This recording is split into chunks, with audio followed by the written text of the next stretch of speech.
Olá, meus queridos alunos da nossa Escola Bíblica Palavra Viva.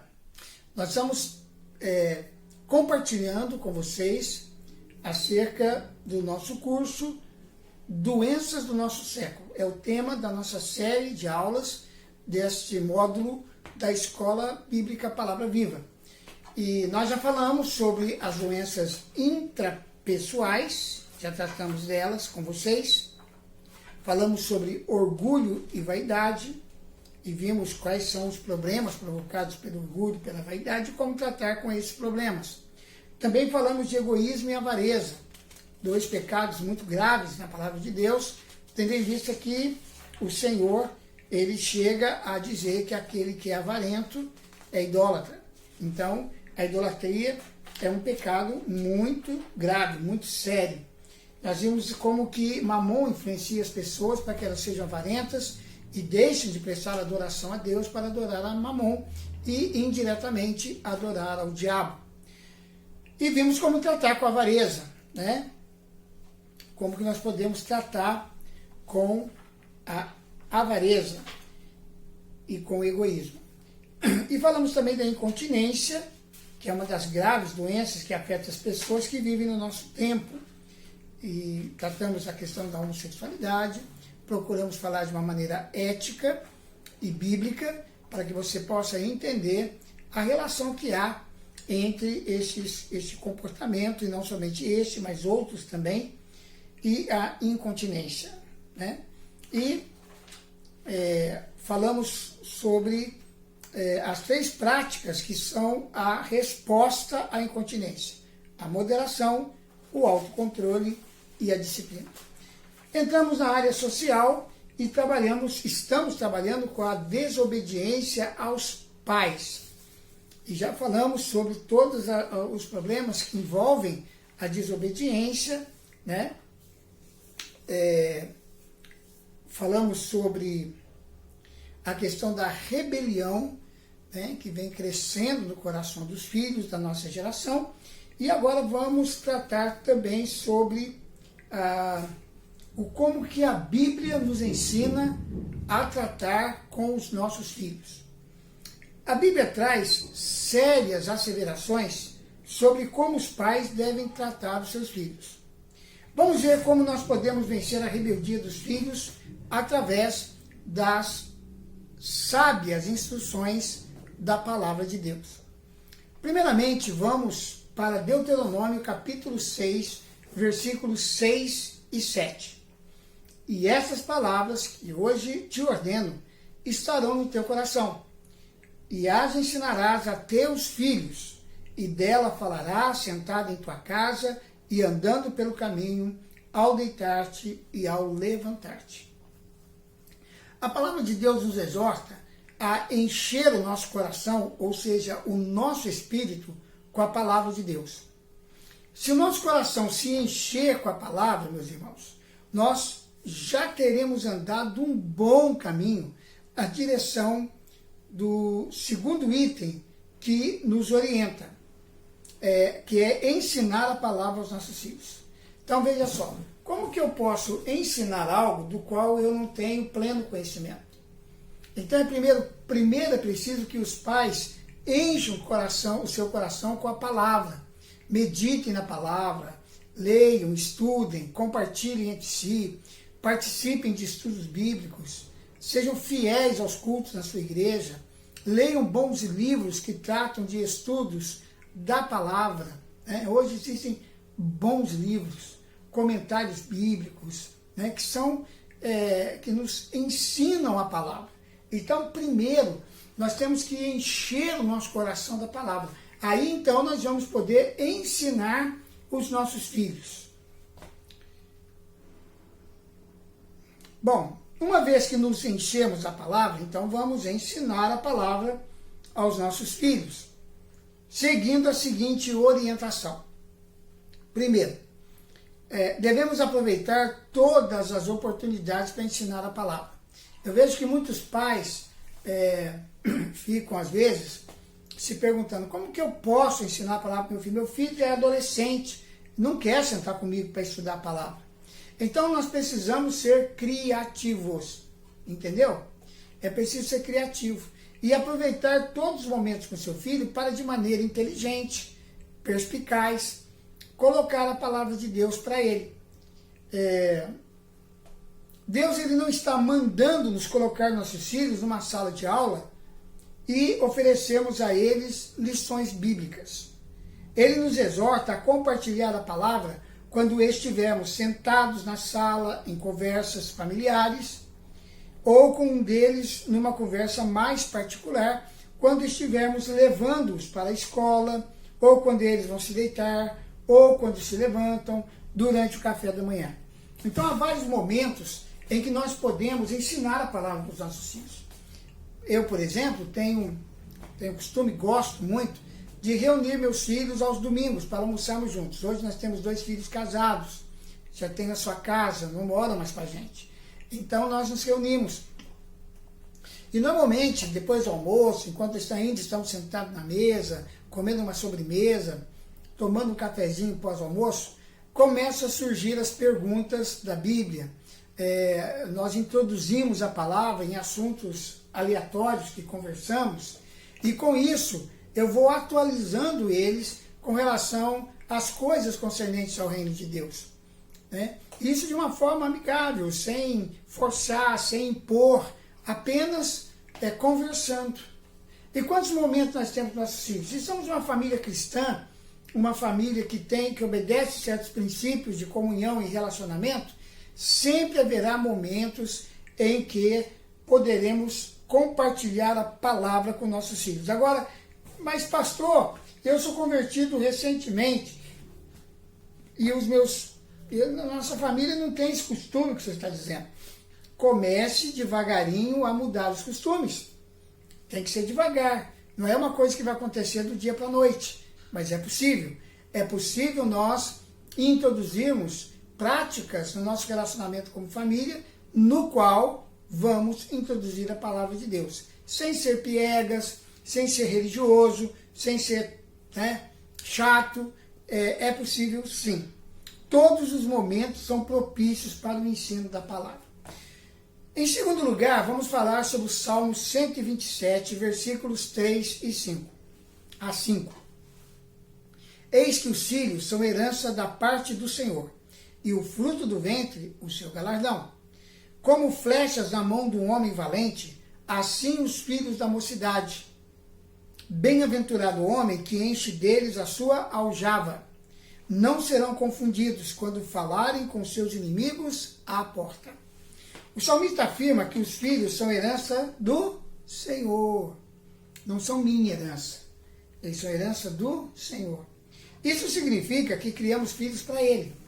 Existe um pensamento que muitas pessoas falam e acreditam nisso, que nós criamos filhos para o mundo, não para nós. Esse é um sofisma, é uma meia-verdade. Que nós não criamos os filhos para nós, sim, está correto. Mas nós não criamos para o mundo. Nós criamos nossos filhos para Deus.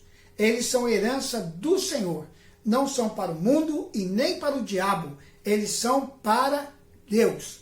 Então nós temos esse conceito muito forte em nosso coração. Por isso que eu e Márcia, na medida em que Márcia foi concebendo nossos filhos, nós fomos dando a ele nomes bíblicos, mas não somente nomes bíblicos, mas nomes proféticos, nomes que foram instilados em nosso coração por Deus. Por isso que meu filho primogênito, o mais velho, se chama Josué, porque Deus me disse que ele seria um grande ganhador de almas. Ele seria a extensão do meu ministério e teria um ministério tão grandioso, ou até mais grandioso do que o meu. Porque ele iria ser levado para lugares onde eu não fui e pregaria para pessoas que eu jamais iria ter condições de pregar. Essa é a palavra que Deus deu para o meu primeiro filho, quando ele ainda estava no ventre da sua mãe. E quando eu não tinha ainda nenhuma perspectiva de ministério grandioso, eu nem sabia o que era isso, e para falar a verdade ainda não sei. Mas Deus falou, foi a palavra de Deus. Então havia uma promessa sobre a minha vida que se estenderia sobre o meu filho. O segundo, que é o Miguel, ele recebeu este nome, só o Senhor é Deus. Porque paira sobre o Miguel uma unção de intercessão, uma unção de guerra espiritual, e eu creio nisso. Ele faz parte do ministério de intercessão da igreja, e eu sei que o Miguel é um intercessor, ele é um guerreiro, né? E é um homem de Deus, é um homem sério com as coisas de Deus, e eu sei que Deus tem para ele também um grande ministério na área da oração e da intercessão. O Daniel recebeu esse nome, Deus é meu juiz, porque nós o concebemos no momento em que estávamos passando por muitas injustiças, muitas calúnias, nosso ministério estava sofrendo muitos ataques. E Deus havia dito para mim que ele é o meu juiz e que a justiça de Deus iria prevalecer na minha vida. Que Daniel traria sobre nós, como família, a unção da justiça de Deus. E ele é realmente um homem hoje, é um moço, que ele bate de frente com toda a questão que ele julga ser injusta. É uma unção, é uma determinação de Deus sobre a vida dele. E o Israel, que nós o recebemos quando estávamos passando por uma situação financeira muito difícil também, não somente no ministério, na igreja, mas nossas vidas estão sendo afetadas. E Deus havia dito, quando eu recebi o ultrassom, e ali dizia que realmente era um menino, o quarto filho homem, eu então recebi de Deus essa palavra. Ele se chamará Israel, porque derramarei sobre a tua casa uma unção de prosperidade, e você nunca mais passará por necessidade financeira. Isso tem acontecido até hoje. Graças a Deus, nosso ministério não é um ministério rico, mas é um ministério próspero. Nossa casa tem sido muito abençoada financeiramente, e eu só tenho a agradecer a Deus por ter liberado essa palavra. E em quinto veio Timóteo, e Deus concedeu esse nome. Foi um pedido da minha esposa para Deus se ela poderia chamá-lo de Timóteo. Ela gostou muito desse nome, porque era o nome de um pastor que abençoou muito a vida dela. E ela queria dar esse nome para o nosso filho. E então eu perguntei para Deus e fui pesquisar o sentido do nome, o significado, e o nome Timóteo, que é um nome grego, significa aquele que honra Deus. E Deus disse que eu estava autorizado a dar este nome a Timóteo, porque o meu ministério seria muito honrado. E as 5 palavras proféticas têm se cumprido em nossas vidas e em nossa família. Eu louvo a Deus pelos meus 5 filhos e pelos nomes que eles receberam. Então, os filhos são herança do Senhor. Preste atenção nisso. Nós temos que seguir as suas orientações para cuidarmos bem da sua herança. Deus recebe nossos filhos como se fossem recompensas dadas a Ele no final da criação dos filhos. Então hoje eu já entreguei 2 deles, né, a Deus. Já são do Senhor, já não estão mais debaixo da minha responsabilidade direta. Eu os criei, os formei juntamente com a minha esposa, demos a eles uma educação cristã, ensinamos cada um deles a serem comprometidos com Deus, e agora eles estão, os 2 mais velhos, nas mãos do Senhor.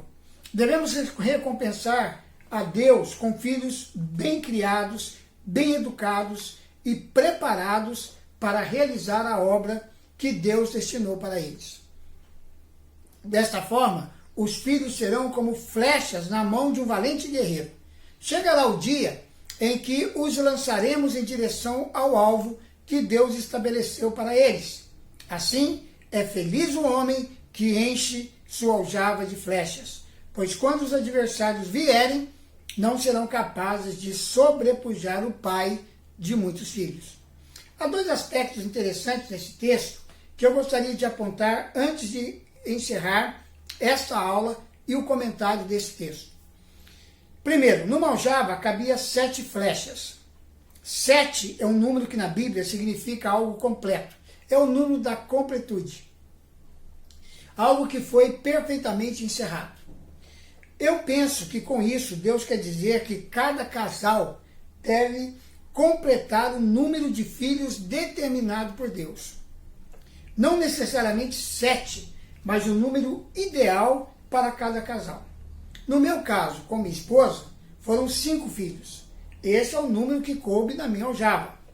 Quando tivemos essa certeza, paramos de gerar filhos. Somos os felizes pais de 5 filhos que virão a ser 5 homens de Deus. 5 flechas lançadas em direção ao alvo que Deus determinou para cada um deles. Então não fique preocupado. Não é que Deus quer que você tenha 10 filhos, 15 filhos, não é nada disso. Se você foi orientado por Deus a ter 2 filhos, que eles sejam criados para serem herança do Senhor. Eu não aconselho você que ainda não tem filhos a ter um filho só.